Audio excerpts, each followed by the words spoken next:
నమస్కారం, నేను మీ Veena. Welcome to Veena stories world. ఈరోజు మనం భాగవత వాహినిలోని భాగవతోత్తముని జన్మము గురించి తెలుసుకుందాం.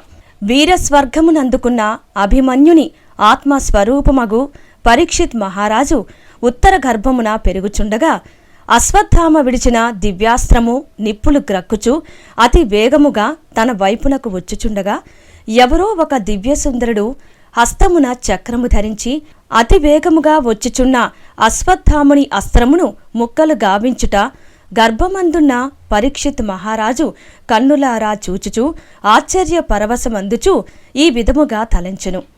నాతో పాటు ఈ గర్భమున నివసించుచు నన్ను హతమార్చుటకై వచ్చుచున్న అస్త్రమును దునుమార్చుచు నన్ను రక్షించు ఈ బాలుడు ఎవరై ఉండవచ్చును? నేనున్న గర్భమందే తానును నివసించుచుండుటచే ఇతడు నా సోదరుడు అనుకుందునా? అటులైన ఇతనికి చక్రమెక్కడిది? అతనికి చక్రముండినా నాకు కూడాను అట్టి చక్రముండి ఉండవలను కదా. కాన సామాన్యమైన మానవుడు కాదు ఇతను అని తలంచుచు తనలో తాను అనేక విధముల ఊహించుచుండగా గర్భమున తనను రక్షించిన బాలుడు కోటి సూర్యుల కాంతి కలిగి శ్యామ సుందరుడై తనను సమీపించి అంతర్ధానమయ్యెను. ఈ దృశ్యమును కన్నులారా చూచుచున్న బాలుడైన పరీక్షిన్ మహారాజు నిరంతరము ఆ దివ్యసుందర విగ్రహమునే స్మరించుచు గర్భమందు పెరుగుచుండెను. ఈ రీతిగా 2 నెలలు కాగానే ఉత్తర గర్భము నుండి తేజోవంతుడైన బాలుడు ఉద్భవించెను. పుట్టుకతోడనే బాలకుని తేజస్సు పురిటి ఇల్లును ప్రకాశింపచేసెను. అక్కడున్న స్త్రీల కన్నులకు మిరుమిట్లు గొలిపించెను. ఆ బాలకుని తేజమును చూడలేకపోయిరి. కొన్ని నిమిషములు బుద్ధులు మొద్దుబారెను. ఎట్లో తెప్పరిల్లిన సుభద్ర ఈ శుభవార్తను ఒక దాసీ ద్వారా యధిష్ఠునునకు చెప్పి పంపెను. వేచియుండిన పాండునందనులకు ఈ శుభవార్త తెలియగానే ఆనంద పరవశులై అన్ని మంగళ వాయిద్యములను వాయించమని ఆజ్ఞాపించిరి. ఫిరంగులు పేల్చిరి. మా వంశము నిలిచినదని మధురానందముందిరి. ఇంతలో యధిష్ఠిరుడు ఇంటి పురోహితునకు కబురు పంపెను. మంగళ వాయిద్యములను విన్న పురప్రజలు కారణమును విచారించుచు కట్టలు కట్టలుగా బారులు తీరి ఇంద్రప్రస్థము వైపు పరుగిడి వచ్చిరి. ఆనాడు ఒక ఇంద్రప్రస్థమే కాక దేశమంతయు ఈ ఆనందమును అనుభవించిరి. వచ్చిన వారలకు యధిష్ఠిరుడు అనేక విధములైన తీపులను పంచిరి. బ్రాహ్మణులకు గోవులను దానము చేసిరి. స్త్రీలకు బంగారు గిన్నెలలో పసుపు కుంకుమలు అందించుటకు అంతఃపురములకు కబురు పంపిరి. నిమిషములలో నగరమంతయు సుందరమైన దివ్య మందిరముగా తయారు చేసిరి. పట్టు పీతాంబరములు, నవరత్నములు ఇత్యాది వెలగల పదార్థములను బ్రాహ్మణులకు పంచిపెట్టిరి. పురప్రజలు అందరూ పాండువాంకురము జన్మించినదని పరవశులై జయ జయధ్వనులు చేయుచుండిరి. ఈ రీతిగా పరీక్షిన్ మహారాజు జననదినము నగరమున పగలు రాత్రి అనక పలు విధములైన వినోదములచే పురప్రజలు ఆనందమును అనుభవించిరి. 2వ దినమున యధిష్ఠిరుడు కుల పురోహితుడైన కృపాచారిని పిలిపించి జాతకర్మాది సంస్కారములు గావించిరి. వచ్చిన బ్రాహ్మణులకు విలువగల ఆభరణములు ఇచ్చి సంతుష్టులను చేసి పంపిరి. వచ్చిన పండితులు బాలుని అనేక విధముల ఆశీర్వదించి వారి వారి గృహములకు వారు వెళ్ళిరి. 3వ దినము యధిష్ఠిరుడు భరతవర్షమునకు గల కమనీయ కీర్తికి కలంకం రాకూడదను కాంక్షతో రాజ్యమునందుగల ప్రసిద్ధ జ్యోతిష్కులను, సాముద్రికులను, భవిష్య వక్తలను పిలిపించి వారికి తగిన ఆసనములను అమర్చి సుగంధ పరిమళములతో స్వాగతమొసంగి ధన కనక వస్త్రములనందించి ఉన్నత ఆసనములను అలంకరించమని కోరిరి. దైవజ్ఞులు పరీక్షిత్తుని జాతక ఫలములను చెప్పుట. వచ్చిన ప్రసిద్ధ పురుషులు వారి వారి స్థానములను వారు అలంకరించిరి. యధిష్ఠిరుడు చేతులు జోడించి వారలకు నమస్కరించి ఇట్లు ప్రార్థించెను. భూత భవిష్యత్ వర్తమాన కాలములను ఎరిగిన త్రికాల జ్ఞానులారా, మాకు పుట్టిన పిల్లవాని జన్మలగ్నమును గ్రహస్థితులను గాంచి వాటి ఫలమును తెలుపుదురని నా ప్రార్థన అని జన్మించిన కాలమును ఒక కాగితముపై వ్రాసి బంగారు తట్టయందు ఉంచి వారలకందించెను. అంత దైవజ్ఞులైన బ్రాహ్మణులు మొదలు ఆ బంగారు పల్లెమందున్న కాలపత్రమును అందుకొని శిశువు యొక్క లగ్న చక్రమును వేసి గ్రహస్థానములను ఏర్పర్చిరి.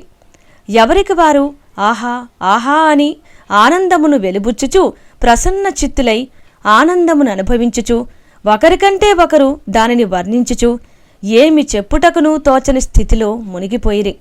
అందులో అగ్రస్థానమును అలంకరించిన పండితోత్తముడు లేచి, మహారాజా, నేటి వరకు ఎన్నియో జాతకములు చూచితిని, చక్రములు వేసితిని, కాని ఇట్టి పవిత్రమైన లగ్న చక్రమును కని విని ఎరుగను. సర్వ సుఖములు ఒక్కచోట చేరినవి. సాక్షాత్ విష్ణుస్థానమును చేరినది. సర్వ సద్గుణములు ఉట్టిపడుచున్నవి.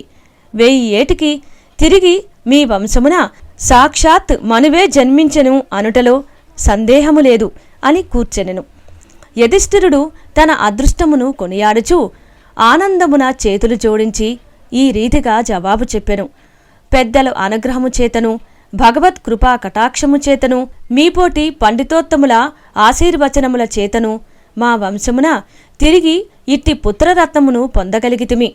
లగ్న చక్రమున ఎట్టి శుభలక్ష్యములు ఉండినప్పటికీ మా సాంప్రదాయము అనుసరించి పండితులను, బ్రాహ్మణులను, సాధువులను సేవించునట్టి సద్గుణములు లేకున్నా సార్థకమేమి? కాన అట్టి పవిత్ర సద్గుణములు ఈ బాలునకు అలవడునా లేదా? తమరు లగ్నచక్రమును చూసి తెలిపిన ధన్యుడను అని తిరిగి తెలుసుకొన కోరెను. అందులకు దైవజ్ఞుడైన బ్రాహ్మణుడు, మహారాజా, అందులకు మీరు ఏమాత్రమూ అనుమానించ అవసరం లేదు. దేవ బ్రాహ్మణ భక్తుడు కాగలడు. యజ్ఞ యాగాది క్రతువులు చెయ్యగలడు. మీ పూర్వీకుడగు భరతుడు ఎట్టి సత్కీర్తిని సంపాదించినో అట్టి ఖ్యాతిని అందుకోగలడు. అశ్వమేధాది యాగములను కూడాను నొనర్చగలడు. భూమిపై తన వంశ గౌరవమును విస్తరింపచేయును. దైవ, దానవ, మానవుల మన్ననలను పొందగలడు. ముందెన్నడూ మీ వంశమున ఇట్టి మహాపురుషుడు పుట్టి యుండడనియే చెప్పవచ్చును అని అనేక విధములైన సద్గుణములను, సదాచారములను నిరూపించిరి. ఇంకనూ ఎన్నియో శుభములను, సద్గుణములను ఉండినప్పటికీ దైవజ్ఞులు చెప్పుటకు ధైర్యము చాలక అధికముగా చెప్పిన అతిశయోక్తి అని తలంతురేమో అని ముఖ్య విషయమును మాత్రము ముచ్చటించి మౌనము వహించిరి. ఇంతలో బాలుని సుగుణములను, సదాచారములను వినుచుండిన ధర్మజునకు ఎంత వినినను తృప్తి తీరక ఇంకను ఏమేమో తెలుసుకొన కోరుచుండెను. అతని ఉత్సాహము కనిపెట్టిన జ్యోతిష్కులు వారల ఉత్సాహములను తెలుపగోరి, రాజా, మీరు ఏదియో ఇంకనూ తెలుపగోర కోరుచున్నారు, సంశయించక అడుగవచ్చును, తెలుపుటకు మేము కూడాను ఆనందించుచున్నాము అని వినయముగా విన్నవించిరి. సమయమును పురస్కరించుకొని యధిష్ఠిరుడు ఉత్సాహపూరితుడై ముందునకు వచ్చి, విప్రులారా, ఈ బాలుని పరిపాలనా కాలంలో ఇతనికి యుద్ధములు ఏవైనా సంభవించునా? అట్లు సంభవించినను ఇతనికి జయము చేకూరునా అని ప్రశ్నించెను. అంత విప్రులు, మహారాజా, ఇతని పరిపాలనా సమయంలో ఇతనికి విరోధులు అనువారే ఉండరు. ఇక యుద్ధ భయమెందులకు? ఇతని జీవితంలో అపజయము అనేదే రాదు, లేదు. ఇది సత్యము, సత్యము అని విప్రులందరూ ఏకకంఠమున బలికూటతోడనే యధిష్ఠిరునితో పాటు వింటూ ఆనందించుచున్న భీమ, అర్జున, నకుల, సహదేవులు ఒకరి ముఖమును ఒకరు చూచుకొని ఆనందమును వెలుబుచ్చుకునిరి. కారణము నిమిత్తము కర్మ జరుగక తీరదు. ఇంతలో ధర్మజుడు అటులైనా అది ఏదియో అడగబోయి మరియు ఏమియూ మాట్లాడక తల ఊపుచూ ఏదియో యోచించునట్లా కనిపించెను. విప్రులు, మహారాజా, తమరు అడుగదలిచినది ఏదియున్నది? మేము సర్వ విషయములు సంశయించక చెప్పుటకు సిద్ధముగా ఉన్నాము, కాన దాచక వెల్లడి చేయుడు అని ధైర్యమునందించిరి. అంత ధర్మజుడు, ఆ ఏమీయూ లేదు, బాలకుని గుణగణములు గొప్పవనియు, అతనికి విరోధులు ఎవ్వరూ ఉండరనియు, యజ్ఞ యాగాది క్రతువులు గావించుననియు, వంశోద్ధరణ మదరించురనియు, యుద్ధములే లేవనియు, అపజయము మాటనే అతని జీవితమున రాదనియు తమరు సెలవిచ్చితిరి. చాలా ఆనందం. కాని అతని అంతిమగతి ఎట్లుండునో అది ఒకపరి వినగోరుచున్నాను అని కొంత తడబడుచు అడుగుట చూసి, సోదరులు, ఇప్పుడీ సందేహమెందులకు? అప్పటి స్థితి అప్పుడు చూచుకుందము. దానికి కారణము నిమిత్తము కర్మ జరుగక తీరదు. పుట్టినది గిట్టకపోదు. అన్నగారికి ఆనందము అధికమగుకొలది విషయము దారి తప్పుచున్నది. ఇంతటితో చాలను. ఆపై దైవేచ్ఛ ఎటులను అటులా జరుగగలదు అని ఊరకుంటిరి. ధర్మజుడు అంతటితో ఊరుకొనక తెలుసుకొనవలననే కుతూహలము తీవ్రమగుటచే ఇట్టి గుణశాలి యొక్క అంతిమగతి చాలా అద్భుతమైనదిగా ఉండవచ్చునని తలంచి ప్రశ్నించగా బ్రాహ్మణులు తిరిగి కొన్ని చక్రములు వేసి గుణించి కొంత ఆలోచనలు మునిగిరి. దీనిని చూచి ధర్మజుడు ఆతురతతో అడుగ ఆరంభించెను. అప్పుడు దైవజ్ఞులు, మహారాజా, ఇతను ఒక ముని శాపము వలన రాజ్యము త్యజించగలడు అని తెలిపిరి. ఆ మాటతో ధర్మజుడు అదిరిపడి, ఏమి మునిశాపమా? విరోధులే లేరనియు సర్వుల మన్ననలు సంపాదించుననియు దైవ దానవ మానవాదులు సహితము అతనిపై మంచి భావమును కలిగియుందురనియు దేవ బ్రాహ్మణ భక్తులను సేవించుననియు తెలిపిరి. అట్టి సదాచార సంపన్నుడు ముని శాపమునకెట్లు గురికాగలడు? అట్టి తప్పు తానేమీ చేయును? ఆశ్చర్యముగా ఉన్నదే అని యోచించెను. అంత బ్రాహ్మణులు జ్యోతిష్య గణితమును పట్టి అతనిని పాము కాటివేయగలదని తెలుపుతున్నదని తెలిపిరి. ఆ మాట వినగానే ధర్మజుడు కృంగిపోయెను.